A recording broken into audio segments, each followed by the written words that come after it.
with a forehand over the top to Bevan. About 20 seconds left. Minnesota working patiently, but they'll take that shot to Bevan, and he makes the grab in the end zone.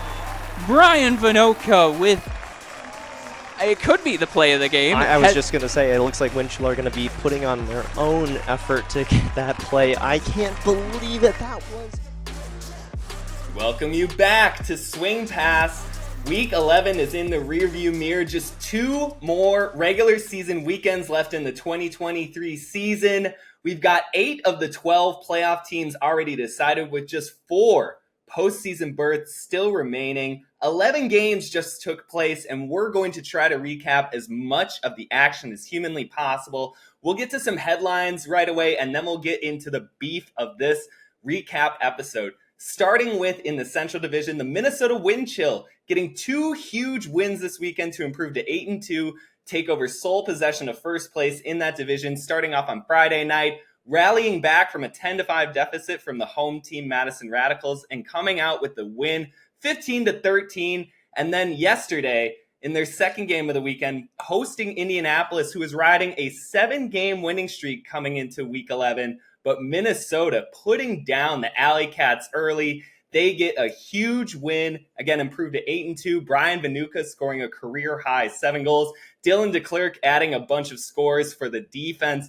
It was a halcyon victory for the Wind Chill, and they now sit with their own playoff determination in their hands. They need just 1 more win or an Indy loss to clinch the division and host an all-important playoff game, which will leave them 1 win away from their first championship weekend appearance. And of course, that will be held on August 25th and 26th in Eagan, Minnesota. So the Wind Chill with a fantastic opportunity to become another team that hosts championship weekend. In the East Division, Boston Glory getting an all-important win in Philadelphia last Friday night, 21-20 over the Phoenix, who carried a 5-game winning streak into Week 11. But Boston having, again, one of their best performances as a franchise for the second week in a row, driven by the offensive performances that throw in Colin Sunday, as well as the rookie goal scorer Simon Carapella, who had 7 goals against the Phoenix. Again, Boston now seizing control of their playoff destiny in the East Division, despite going on the road on Saturday night and losing to DC. Boston sits at 6-5 with an all-important head-to-head tiebreaker as they sweep the season series against Philadelphia. Philly now 5-5 and needing both to win their 2 remaining games, as well as have Boston lose to the winless Montreal Royale. Philly now in the back corner of their playoff hopes. Boston looking to close out and secure their first playoff berth in team history. Elsewhere, Pittsburgh and Chicago split their weekend home and home series. Both home teams getting a win, which means that Chicago now improves to 6-4. Pittsburgh is 5-5. But most interestingly is that if the Thunderbirds win out, they still control their playoff destiny and could eliminate Indy from playoff contention, which is just wild to say, given the AlleyCats are just off of a 7-game winning streak. Elsewhere in the league, Austin, Salt Lake, and Oakland all get wins to improve their playoff positioning. Again, I mentioned it just in brief, but DC getting a 22-15 win over Boston on Saturday night. That means the Breeze clinch a playoff spot for the 7th consecutive season. Hats off to Daryl Stanley and all of the coaching crew and the entire institution of that organization for now having the longest standing active playoff streak in the league. Just one of the cornerstone franchises, and yet they're still awaiting to make their first championship weekend appearance. We'll see if they can finally get over the hump against the New York Empire. Daniel, once again, we don't really have a whole bunch to dig into as far as X's and O's, specific game strategy coverage. So let's definitely talk about Boston and Philly from Friday night. But from there, let's kind of zoom out a bit, get an airplane level view of what the hell is going on in this playoff picture, right? Like, we started at the top of this episode saying that 8 teams have so far clinched. There are 4 spots remaining. Those 4 spots are basically going to come down to these interdivisional games shaping up in the next 2 weekends. Yeah, it's a super exciting time. And yeah, I think the headlining piece from this past weekend was that Boston win over Philly. This was a game that I think both of us were maybe leaning Philly a little bit more coming into it, given the We consistency. both definitely picked Philly on Friday. Don't do that. Don't do that. You had confidence in Philly. You said it right here on the show. I remember. Yeah, but you did too, did you not? I don't know if you fully committed to picking Philly. But right, because of the result from the first game where Philly surrendered their 7-goal lead and Boston rallied all the way back. This Glory team has shown again and again this season that they have a little bit more mojo than we're used to. When you give them a little bit, they take it. And I think that's exactly how they played on Friday night. They got that game going with a really ambitious huck deep to Ray Tetro in single coverage. He comes down with the sky and then just threads it cross field to a full sprint Simon Carapella for the opening score of the game. And it just felt like that set the tone from there. Both Philly and Boston love to play at full confidence. And it just felt like Glory landed the first punch. And from there, they took control. It was a really interesting game to watch develop. I mean, I guess their last game was also very interesting in the fact that Philly blew a 10-3 lead. But this one was like, first half was just so reminiscent of that week 1 Philly-Boston game from, I always forget, a year ago, 2 years ago, where it was just that Huck Fest, Jordan Ryan, and Ryan Cable. Yeah, this game was like just right off the bat, like very, very like fast paced and both offenses just taking a lot of shots. Boston was playing like pretty consistently, but they were taking some shots that were like a little iffy. They were just coming down with all of them. And I felt like Philly's defense wasn't even necessarily playing bad. Like they were in the right spot a lot of the time, but maybe a guy like mistimes a jump or just misplays the disc ever so slightly. And Boston just had their number in that entire first half. The second half, I felt like everything slowed down a lot more. Maybe it was the fatigue of the high-flying offenses of the first half, but Boston also just looked very cool, calm, and collected throughout that second half. I think it was 3 turnovers in the first half for Boston, 6 in the second half. Philly was still somehow able to claw their way back, but it was just like slow, steady chipping away at that lead. And Boston really wasn't giving them a lot of opportunities. Philly like had to be efficient with every single opportunity. So I credit Philly for managing to close that gap when Boston continued to play well into that second half. And it's a huge credit to Boston, where I was thinking their win last week over Toronto, to me, that was like, okay, it's the rush defense. Like, I know this was the most efficient game in Glory history, but like, let's see if they can do it against like an actually good defense, which Philly has been this year. I think we've applauded their defense many times throughout the season. They have a lot of like role players that it's weird to even call them role players, because they're just like, they're just money. Like most of the time they're getting 1 to 2 blocks a game, and they're really like excelling in a team defense mindset. And then Boston just comes in and their offense looks just as good as it did against Toronto. So huge props to Boston for getting the job done in Philly too. I mean, the crowd was hectic all game. There were a few questionable calls by some officials along the way, and Philly crowd did not like that, so they let them hear it. But Boston stayed strong, and they hung on for that 1-goal win. Yeah. I mean, I was just so impressed with Boston being able to battle in that second half. I think, especially with the new pulling rules and the way in which teams can construct runs defensively, you just see over and again, there's a little bit of precariousness to once you establish a 5 to 6 goal lead against a good team who can initiate defensive break trains. And that's exactly what Philly did. You know, they fall behind big early, but then they just continue to kind of win games in what I always call like tennis sets now, where they're sort of winning 2 out of every 3 points at a time. And it's just trimming away at that lead. And you could just feel as Philly got back into that game, as big game James just took over parts in that second half. He scored a career best 8 goals. He had 400 and God knows what receiving yards. He was just unstoppable in single coverage. And he just got that freight train kind of anger he gets, or excitement, or just energy. And you could just feel Philly riding their biggest horse down the stretch. And Boston, to their credit, while slipping at times, while backpedaling, while finishing only 1 goal ahead of Philly, they constructed enough drives, and they did just enough to fend off that vicious rally from the Phoenix. And I think that is something that prior Boston teams don't do. Again, it kind of gets back to the energy and the confidence of this Glory team. Some of these veteran leaders you talk about, like Jay Clark, Tyler Chan, even Colin Sunday, the former Madison Radicals player, really stepping into this throwing role on offense.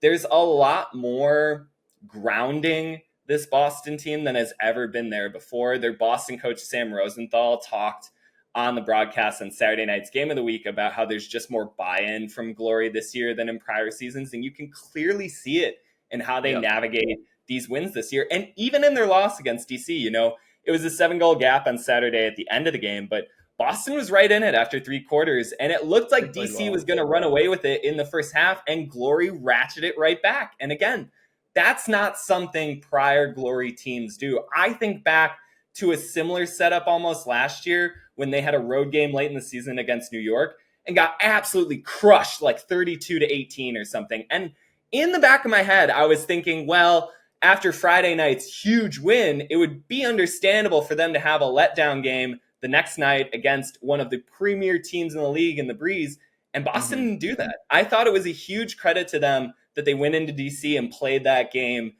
3.5 quarters. DC went and did one of their huge fourth quarter runs as they've been doing this season on defense. They outscored Glory something like 6-1 or something in the final frame. But other than that, it was the same sort of thing where Boston would come out of rhythm. They would start to maybe take too ambitious shots. They are a team of throwers and huckers, but they lock it down and they kind of get back to this drive possession-based offense that runs a lot through many of their pieces. I think we've highlighted, Ray Tetro, Colin Sunday, Simon Carapella, but Topher Davis has been great for them. Ben Sadok continues to do more grind work in the trenches than ever before, and I think that that's a role that really suits him. Jay Clark had a couple of moments throughout the weekend. Again, they kind of got this like team level performance that they just haven't had before. Even thinking back to that first win against Philly, it was largely the Orion Cable show as Boston initiated their comeback. They just started going to the big man downfield more and more. Tyler Chan made a series of plays in that game, but it very much felt like kind of riding their stars to a win. Whereas on Friday night in Philly, that was a whole team effort from Boston. Remember, I'm just thinking back to the old Glory days, really unintentional. But when Tanner Johnson was on, like Tanner Johnson and Orion Cable, it was like, if those guys are playing, okay, Boston has a chance of like playing with these good teams. But if they're not playing, like Boston's going to be terrible. Obviously, Tanner Johnson was not rostered this year for Boston. Orion Cable's only played a handful of games this year. All right. Like, I'm gonna do it. I'm going to do it. I've been threatening this for weeks. I've talked to you about it. I'm going to let it loose on air. Uh-oh. I have Ewing theory potential with this Boston team, and it is to take nothing away from the immense talents of the stature of Orion Cable, who just won a U24 gold this past weekend as well. So hats off to him. This is not a take, and this is not an opinion to undermine any bit of Cable's talent or the impact he can provide for this Boston team. But, and however Stephen A. Smith conjunction you want to form here, Boston looks better right now without him. They do. I mean, look at the last 3 games. That is the best offense I have seen at the Glory, period. Like, in terms of both attack styles, consistency, the opponents they're playing, it just looks more dynamic than what Boston has been doing when they have Cable in the lineup. They tend to over-rely on him. They tend to take a few too many shots deep and just hope he comes up with 50-50 balls. And I don't see that as much from Boston. They seem a little bit more selective. They seem to take some of the blinders off from just looking at their largest target downfield and yeeting it to him. And I'm just saying, I want to pull back a bit. I'm not saying that Boston is better without Cable. I'm saying that they're currently playing offense better than they have with him in the They are, and it just worked ever. It's stark to see it when he's not in the lineup, because to your point, we cruised on this idea of, well, if they have Cable and Tanner and Sadok in the lineup, they have a fighter's chance, and now all of a sudden they're without some of those pieces, and they're the best version of the Glory that they've ever been. Yeah, it's just weird how things change like that. Also, their D-line, because I was thinking like, okay, if Cable comes back, would you put him on D-line? Their D-line has also just looked very, very efficient this year, where we've talked about it. That was not at all a defining piece of this team in prior seasons. But I think I want to say they only missed on one break chance in the first half against Philly. The entire game. They were 6 of 7 on conversion. And like that just goes to show you they only had 7 break chances. Philly did not play a bad game at all. Boston was just better on both sides of the disc, just marginally. Like obviously that second half comeback by Philly was legit and I'm sure scary for Boston, but yeah, huge props to this Boston team. When you were watching Boston and DC, did you feel like Boston could win that game? Like if you look ahead to the playoffs and feel like Boston is probably going to be the 3 seed, like will they have a chance against DC in your mind? Or was it kind of always like DC's still a good amount better than these competing 3 seed teams? It's tough, right? Because I think the thing that DC acquitted themselves of this weekend was their offensive performance. It just felt like for most of the game, the Breeze offense was finally in sync against a pretty good defense, or at least a good matchup defense. Like Boston has their athletes. Yeah. They run this year. They're going to play good single coverage. And it just felt like they didn't have any answers in the open field for Christian Boxley or Andrew Roy or Johnny Malks or Cole Jurek. Those 4 players basically had 2-3 turnovers combined. And can we talk about that Boxley guy real quick in double coverage in the deep space, like over Tyler Chen? There's one every week now from him. There's one every week from that man. Unreal. He's like the disc was coming right over his head. And he's still high point. Like I don't understand how an ultimate player. And on Boston's best player, on Tyler Chen. Chen is a fantastic athlete. He took over in the first win against Philly earlier this season with similar sorts of plays, just defensive playmaking, bombing throws, and to see Boxley outflank. Well, to Chan's credit, he actually did take the correct positional route. Boxley just absolutely dunked on him from the backside. And you could see Boxley like charging up on the run. You could see him track it and then like engage a different gear. I mean, physically and metaphorically, he's just on a different level right now. Like it's too easy for him. Once again, he finishes 23 of 23 from the field, over 400 total yards, a grip of scores, and just there's no pressure for him. It's wild to watch him play Ultimate right now because everyone else is kind of playing a separate game. And then it's just Boxley kind of moving about like a free radical on the field and getting whatever he wants. And I just think that with that ability against Boston, that kind of unsolvable piece, it's too hard for the Glory. And I think it's also the thing of I'm waiting to see when this luster wears off a bit for Boston's execution. I want to believe in it. I want to say that it's here to stay. This is who the Glory are, but this is a relatively small sample size. And as we saw in Philly, they can still want to take shots. And I'm just wondering what a Boston game looks like against DC if they're not coming off of a huge win, if they're not already in rhythm, if they just kind of have to start against the Breeze in a playoff game at Carlini Field, right? Because that would be the other circumstance to this, is that Boston would have to go on the road. I think if it's at Boston where DC has some kind of wooziness around executions and stuff, where Glory seem to be able to trim that gap a little bit, that would be a little bit more interesting. But right now, I still think it's New York and DC in the East and kind of a gap between the rest of those teams. And I think DC kind of showed that in the fourth quarter, that is one of those wins where it's a reason why we consider them a championship team. They simply just put teams down when they need to. They've done it a few times this year. And again, their 3 losses are to New York and Carolina. 2 of those games by 1 goal. So as you and I were kind of talking about, I can't remember if it was the last episode or the one prior to that, I think we have a little bit of over-skepticism about who this DC team is, given that we see 3 losses in the standings column, and that isn't necessarily where I think the hype had them coming into this year. I think with the new additions, with what we expected of DC,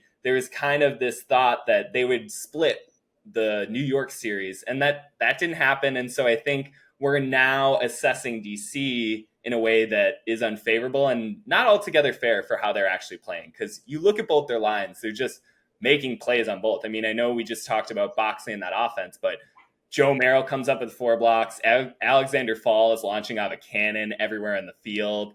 They've got so many good anchors on the counterattack with Cranston and Bloodgood and so many other pieces. It's just they're a really good team top to bottom, and they continue to prove it against every other team that basically isn't New York, right?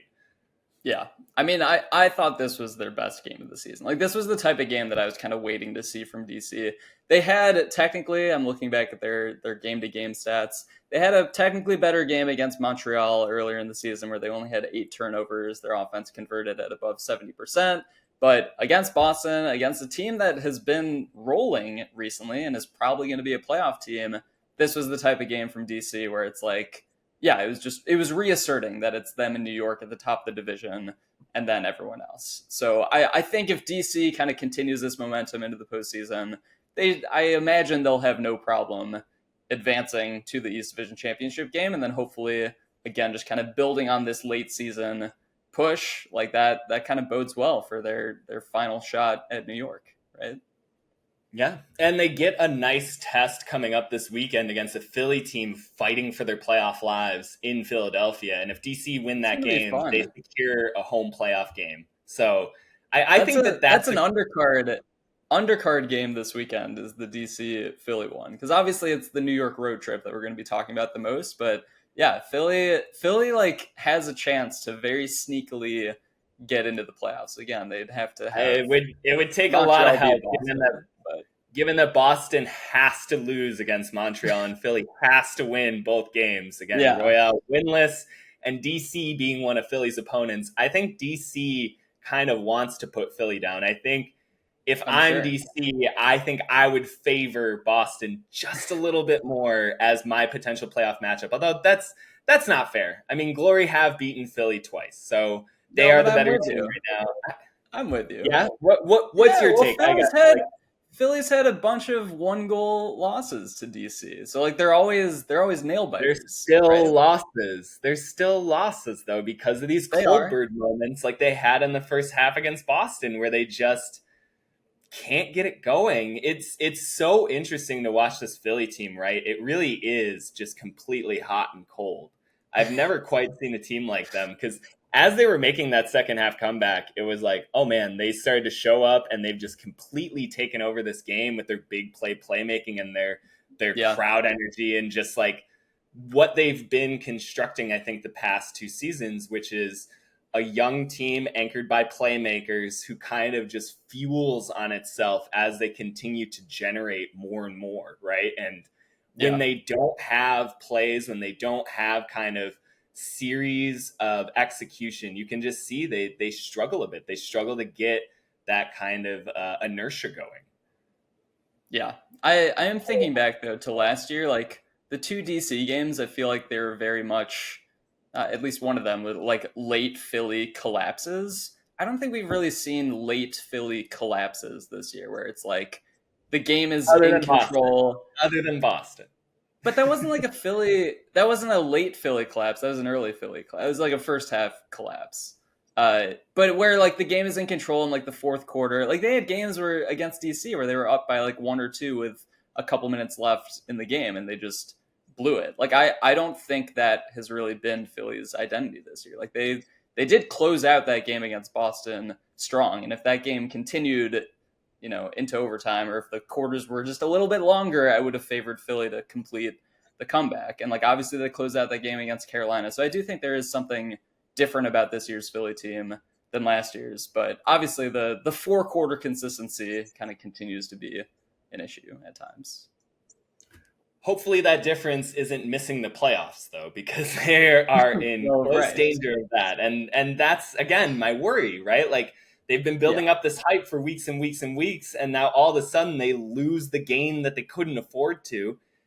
And it's just, like they could have lost either of the games in Montreal. It wouldn't have mattered compared to this Boston game. And that's just, It's odd how different and significant wins can be in this AUDL schedule. But let's move on from the East. Let's talk a bit about the Central. I want to get to Minnesota's weekend and also what happened with Indy, because I think that deserves a little bit of talking back and forth.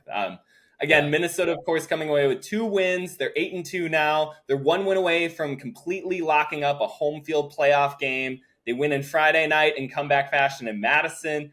That was one of the more impressive wind chill victories for me because it confirmed what I thought about this team before the Colorado loss, which is that they have more conviction than they've ever had before. Sure, the talent isn't quite there from the past couple of seasons, but as far as knowing how to win games, this is the best wind chill team ever. And I think that they've kind of shown that to this point, right?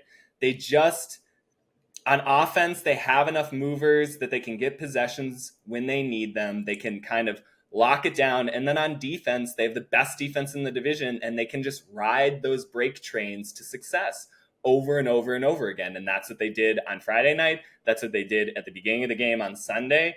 And when you have Dylan DeClercq, when you have this just orchestra of transition energy that Minnesota gets, like there's no team at running off of turnovers better than Minnesota. Maybe Salt Lake, but I feel like that's more. I feel like that's more 2022. Minnesota will score in 4 throws or less on break chances so often, and it's just a whirlwind. And you could feel that in both their games this weekend. I was there on Friday night. I can attest to it, how much of just a sort of vacuum that happened after Madison went up 10-5 and then being there as it's suddenly Minnesota closing out. It was impossible to construct the timeline of events in the actual window that it happened because, again, this Minnesota defense can just surge and take over kind of from underneath in a way that I think is really surprising and really disorienting for their opposition. And Madison, I think, is the most susceptible team in the league to that this year. They commit too many of the wrong kind of mistakes at the absolute worst moments, and wind chill are just going to break you when you do that. And that is exactly what happened in that second half. I mean, I think there were a number of them, but the one that really stands out in my mind was at the end of the third quarter when Madison had the disc. Under 20 seconds, they were on their own end zone line. They were up. They could have taken that lead into the fourth quarter, and they could have locked in. But instead, Madison elected to try for a long ball. Again, throwing from their own end zone line with no real need to score. They just low line a huck straight into the teeth of the Minnesota defense, and the wind chill get an easy break opportunity in transition and convert to just completely tilt over that game. I mean, the crowd noise in that stadium went from kind of this raw, this absolute apex pinnacle of emotion and energy. We're going to get this late season win and throw a monkey wrench into Minnesota's playoff chances to just, oh no, it's happening again. You know, as Madison has now dropped 3 straight games at Breese Stevens Field. That's never happened before, you know, and it's just, Minnesota knows how to play these strings now in Breese Stevens. They've completely learned from their multiple seasons of not winning there to now where they're just owning this matchup. Yeah. Well, and we saw it earlier this season too. Like it was kind of the same defensive energy that allowed, I mean, that was obviously less of a comeback. That was just kind of them putting their foot down immediately and kind of riding the D-line throughout that game. But yeah, similarly, that has been the defining aspect of this Minnesota team. And I think to me, that's why I like, I mean, we can talk about them versus Indy, but that's why I favor them maybe slightly more than Indy, other than the fact that they have won both meetings against the AlleyCats this year. But like that drive and that defensive intensity, it's got like a natural playoff feel to it. You know what I mean? And like it allows them to close out games too. So I mean, maybe we transition over to Indy right now, but are we worried about Indy given their most recent performance yesterday? This was a team that was rolling. They were looking so good. I think you called them, the third nicest looking offense in the league a week ago? I did on Thursday. I mean, this was a train wreck of a game in Minnesota. And we talk about Minnesota's home games, and there does seem to be a pretty specific wind that comes to Seafoam Stadium, and it's a wind that the wind chill have been comfortable playing in many times. We always see them just look more comfortable out there than whoever they're playing, But like, I don't think we anticipated Indy looking this bad against Minnesota. They had 28 turnovers in the game, something like that, which I can't even imagine what that does to their season average, because they were down at like 13. They led the league. They led the league. It's more than twice that they average in a game. Like, what worries me is that this team has actually been talking and priding itself on playing better outdoors than it does at home at Grand Park. Mm-hmm. And this felt like the absolute test of that, right? You're going against the best defense in the division, one of the top units in the league. You have this weird wind tunnel that forms at Seaphone Stadium. You haven't won there in a few years. You know, you kind of have this moment for Indy that has kind of gotten the monkey off of its back with Madison, started to flip around the rivalry with Chicago, kind of really starting to assert itself as one of the top dogs in the Central Division. And then to come out there and lay that kind of egg in that sort of offensive way, yeah, that's concerning. They looked lost in the first half against Madison's roller pulls and traps and long drives. Like, Indy loves to swing the disc, and they like to bunch up and get everyone involved. And when they can't sort of find some looping outlier swing passes to sort of reset and release some of that, I think, compression, you could see it against Minnesota. Minnesota loves to sit and poach lanes. They love to gum things up. They love to work into the interstitial spaces that offenses form. And it was just death for the AlleyCats O-line. They couldn't get anything, it seemed like, besides these little almost handoff passes in this weird sort of diamond handler 4-set that they were running. And it was so anemic compared to where they've been. And granted, they were without the league's all-time leading goal scorer in Cameron Brock. That is certainly a kind of, I think, anchor piece that just calms everything down for what they're trying to do. But at the same time, what has really been fueling their offensive success these past several weeks has been the throwing unit. And they didn't have anything from Minnesota yesterday. It was surprising. Like, I want to try to say it's a one-off, but given now that this sets up Indy to basically come back there potentially for a playoff game, this is pretty disastrous, right? Like, it was 22-17 as a final score, and that it's kind of the opposite of how DC Boston played out, where DC separated in the fourth. Indy got a whole bunch of garbage time goals in this game. And so that 5-goal win for Minnesota is actually deceptive. It was much, much bigger of a win. That worries me. And what also worries me is that, okay, it's windy. Maybe both teams are playing garbage. That wasn't the case. At one point, Minnesota had half the number of turnovers as Indianapolis, and that's a huge problem for a wind chill team that has struggled with turnovers in many games this year. You know, if Minnesota can, you know, kind of stabilize and figure out the wind and figure out the extra variables at play and orchestrating offensive attacks, why can't Indy? You know, Indy has looked like one of the most consistent offenses in the league, and now, you know, 2 weeks out from the playoffs, and what's more, even just a head swirl with this whole thing, and the loss in particular, is that now they've opened the back door for Pittsburgh to possibly claim a playoff spot. The Thunderbirds, right? To Thunderbirds' credit, they split their weekend series with Chicago and now still have 2 games remaining against Indianapolis in these final 2 weeks. And so if Pittsburgh wins both of those games, they now take over a playoff spot in the Central. And that truly has me just kind of here. Like, I don't have much to say about that. You could not have told me 2 weeks ago that Pittsburgh would possibly be able to sweep in and steal the spot that Indy had basically been carving out of marble for the first 2/3 of this year. Yeah, right. I mean, if Pittsburgh beats the AlleyCats twice, they'll be 7-5. The AlleyCats will be 7-5. Pittsburgh has the tiebreaker over them. It does get more complicated because Chicago still has 2 games left. They have to go up to Minnesota, and then they have 1 more game against Madison. I haven't done the math. If there's a 3-way tie at 7-5, I don't actually know who gets in, because it goes to like head-to-head record of all those teams that are tied.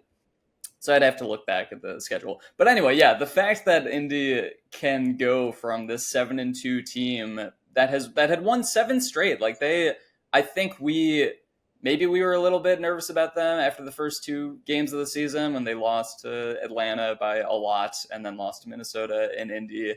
But this was a team that I viewed as like totally changed from like their early season selves. Like they got in a rhythm. I think they were turning the disc over only like 10 to 12 times in each of their last 5 games or something like that.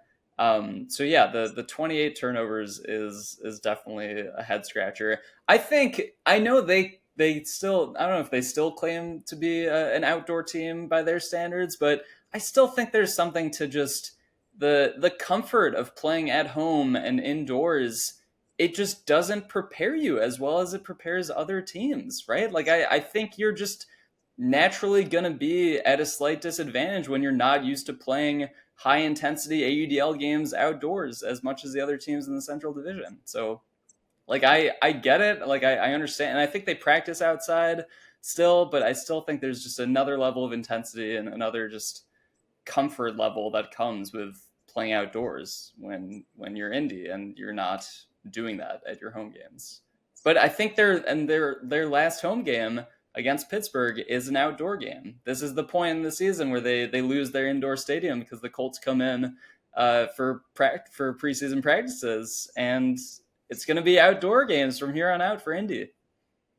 Okay, so going over the whole playoff picture just one more time as we wrap up recapping Week 11. There have been 8 teams so far to have clinched, starting in the Central Division with Minnesota, and 2 spots still yet to be claimed in that division.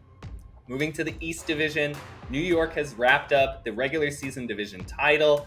They will host the East Division championship game for the 2nd straight season. DC has clinched a playoff berth, but they still need one more win in order to clinch a home playoff game. In the South Division, all 3 teams have clinched so far: Austin, Atlanta, and Carolina. Austin has actually become the first team this season to complete their entire regular season schedule. They finished 9-3. They await the results of a brutal back-to-back weekend set of Atlanta and Carolina games. Those will determine the actual playoff order in the South Division. Moving to the West Division, Salt Lake has clinched their first regular season title. They sit at 11-0 following their huge win against Portland last Friday night. Colorado had a bye week this past weekend, but they have also clinched their spot in the 2023 postseason. 8-3, they still need a little help yet or a win to clinch a home game in the playoffs. All of this is to say we are now setting up for possibly the most anticipated interdivisional set of games this league has ever seen, as undefeated New York heads west to face Colorado on Friday night, and then undefeated, possibly versus undefeated, on Saturday night in the AUDL game of the week as the Empire gets set to face off against the Shred. Could be possible championship previews in both games, and just a huge chance to just kind of corroborate the 2 best teams we've been seeing this entire year. We're going to wrap up this Week 11 recap episode, but we will be back in just a couple of days to preview an absolutely massive Week 12 schedule that will have more implications than any other weekend this year. It's going to be big, and we're going to do an especially big episode for that, so you're going to want to tune in. Thank you so much for tuning in today. We will be talking to you soon. Bye now.